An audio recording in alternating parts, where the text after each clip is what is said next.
ছাত্রজীবনে টাকা ইনকাম করার কিন্তু অনেক উপায় আছে, কিন্তু আজকে আমরা শুধু টাকা কামানোর বাইরেও আরেকটু গভীরে যাব।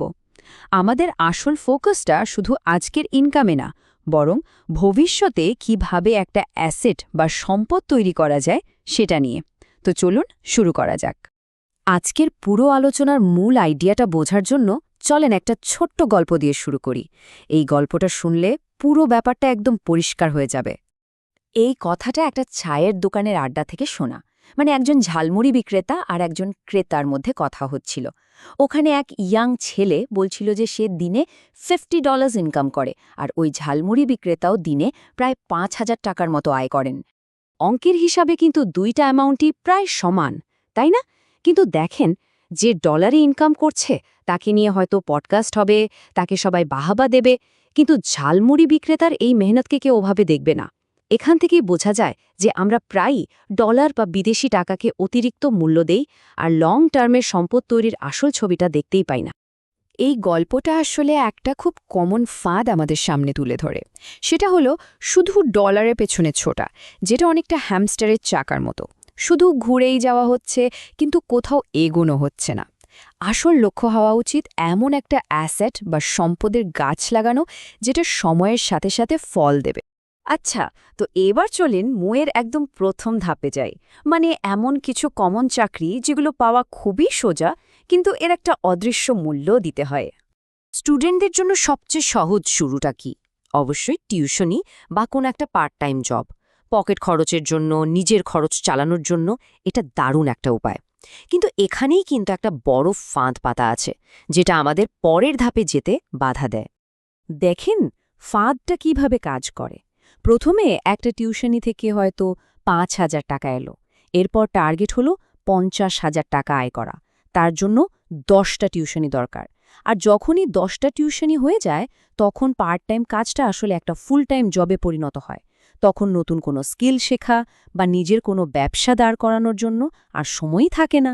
টিউশনের পর অনেকেই মনে করে ফ্রিল্যান্সিং হলো নেক্সট লেভেল, কিন্তু সত্যি বলতে এর মূল ভিত্তিটাও কিন্তু একই, নিজের লিমিটেড সময়কে টাকার বিনিময়ে বিক্রি করা। হ্যাঁ, ডলারে আয় করাটা অবশ্যই আকর্ষণীয়, কিন্তু আসল সত্যিটা হলো এখানে একজন বসের বদলে হয়তো 20 জন বস জুটে যায়। ইনকামটা পুরোপুরি কত ঘন্টা কাজ করা হলো তার উপর নির্ভর করে। তাই ফ্রিল্যান্সিংকে একটা পরিমাপযোগ্য ব্যবসা বলা যায় না, এটা আসলে একটা উন্নত মানের চাকরি। চলুন এবার মই বেয়ে আরেকটু ওপরে ওঠা যাক, এমন কিছু পদ্ধতিতে যেখানে শুধু সময় নয়, নিজের দক্ষতা আর সম্পর্ককে কাজে লাগিয়ে আয় করা শুরু হয়। এটা খুব পাওয়ারফুল একটা বিজনেস মডেল, যেখানে কোনো প্রোডাক্ট বা সার্ভিস নিজে তৈরি না করে আয় করা যায়। সোজা কথায়, একজনের প্রয়োজন আর আরেকজনের সমাধানকে এক করে দেওয়া। ধরেন, কারো একজন ওয়েব ডেভেলপার দরকার, আর আপনি একজন ভালো ডেভেলপারকে চেনেন। জাস্ট এই দুজনকে কানেক্ট করিয়ে দিয়েই কিন্তু আয় করা সম্ভব। মডেলটা কিভাবে কাজ করে দেখেন। প্রথমে একটা নিড বা প্রয়োজন খুঁজে বের করতে হবে, যেমন কারো জার্মান ভাষা শেখা দরকার। এরপর একজন সার্ভিস প্রোভাইডার, মানে একজন জার্মান টিচারকে খুঁজে বের করা। এরপর তাদের মধ্যে কানেকশনটা করিয়ে দেওয়া, এবং ফাইনালি ফি থেকে একটা কমিশন নেওয়া। এই একই জিনিস কিন্তু অনেক ফিল্ডে করা সম্ভব। অনেক সফল মানুষ আছেন যারা নিজেদের একটা পার্সোনাল ব্র্যান্ড তৈরি করতে চান, কিন্তু সমস্যা হলো তাদের হাতে কন্টেন্ট বানানোর মতো যথেষ্ট সময় নেই। এই যে বড় বড় এক্সিকিউটিভ, কোম্পানির ফাউন্ডার বা বড় ডাক্তার, তাদের কাছে কি আছে? তাদের কাছে আছে বছরের পর বছরের অভিজ্ঞতা আর গভীর জ্ঞান, যা তারা মানুষের সাথে শেয়ার করতে চায়। তাদের কাছে দারুণ সব গল্প আছে, এক্সপার্টিজ আছে। এই জ্ঞান আর অভিজ্ঞতাকে কাজে লাগিয়ে তারা খুব সহজেই কিন্তু একটা পাওয়ারফুল পার্সোনাল ব্র্যান্ড তৈরি করতে পারে। কিন্তু একটা খুব জরুরি জিনিস আছে, যা তাদের এই কাজটা করতে দেয় না। বলুন তো, কি নেই তাদের কাছে? সময়। তাদের ব্যস্ত শিডিউলে কন্টেন্ট বানানোর কোনো সুযোগই থাকে না। আর এখানেই কিন্তু একটা বিশাল সুযোগ তৈরি হয়। এই সময়ের অভাবটাই পূরণ করা যেতে পারে তাদের ইন্টারভিউ নিয়ে, তাদের সেই দামি গল্পগুলোকে লিঙ্কডইন বা ফেসবুকের জন্য কন্টেন্টে রূপান্তর করে দেওয়ার সার্ভিস দেওয়া যেতে পারে। এতে যেমন তাদের ব্র্যান্ড তৈরি হবে, তেমনি নিজের জন্য একটা দারুণ সার্ভিস বিজনেস দাঁড়িয়ে যাবে। আরেকটা স্মার্ট উপায় হলো তাদের ওপর ফোকাস করা যারা অলরেডি প্রভাবশালী, মানে নতুন করে অডিয়েন্স বানানোর চেয়ে যারা অলরেডি বড় ক্রিয়েটর তাদের আরও বড় হতে সাহায্য করাটা কিন্তু অনেক বেশি ইফেক্টিভ। তাদের কন্টেন্ট এডিট করে বা ম্যানেজ করে তাদের ইম্প্যাক্ট আরও বাড়িয়ে তোলা যায়। কিন্তু কিভাবে? এর জন্য প্রথমে যে কোনো একটা প্ল্যাটফর্মে, যেমন ধরেন ইনস্টাগ্রামে, নিজেকে এক্সপার্ট হিসেবে প্রমাণ করতে হবে। নিজের একটা ছোট পেজকে গ্রো করে দেখানো যেতে পারে। এরপর কোনো বড় ক্রিয়েটরের কাছে গিয়ে সেই রেজাল্টটা দেখিয়ে প্রমাণ দেওয়া যায় যে আপনি তাদেরও সাহায্য করতে পারবেন। মানে শুধু মুখে বলার চেয়ে কাজ করে দেখানোটা বেশি জরুরি। ওকে, এবার মইয়ের একদম টপ লেভেলে যাওয়া যাক।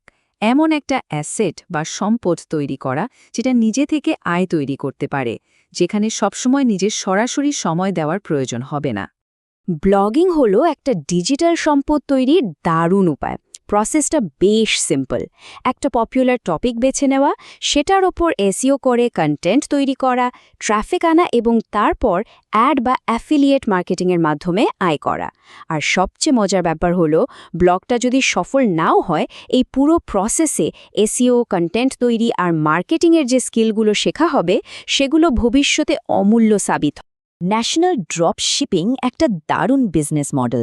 এখানে কোনো প্রোডাক্ট স্টকে রাখারই দরকার হয় না। যেমন ধরুন টি-শার্ট বা শাড়ির মতো প্রোডাক্ট অনলাইনে বিক্রি করা হচ্ছে। যখনই কোনো অর্ডার আসে, তখন স্থানীয় কোনো কোম্পানির কাছ থেকে সেই প্রোডাক্ট কিনে সরাসরি কাস্টমারের কাছে পাঠিয়ে দেওয়া হয়। এর ফলে খুব অল্প ইনভেস্টমেন্টে একটা ব্যবসা শুরু করা যায়। তো এতগুলো পদ্ধতি নিয়ে আলোচনা করার পর চলেন আবার আমাদের মূল ফিলসফিতে ফিরে যাই। আসল লক্ষ্যটা কি? এটা যে কোন পদ্ধতিতে সামনের মাসে সবচেয়ে বেশি টাকা আয় করা যাবে না।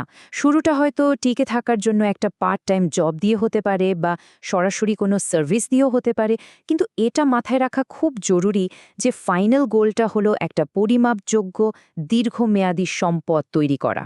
কারণ আসল খেলাটা কিন্তু কুইক মানি বা দ্রুত টাকা আয়ের না। আসল খেলাটা হলো এমন একটা সিস্টেম তৈরি করা যা সময়ের সাথে সাথে সম্পদ তৈরি করবে।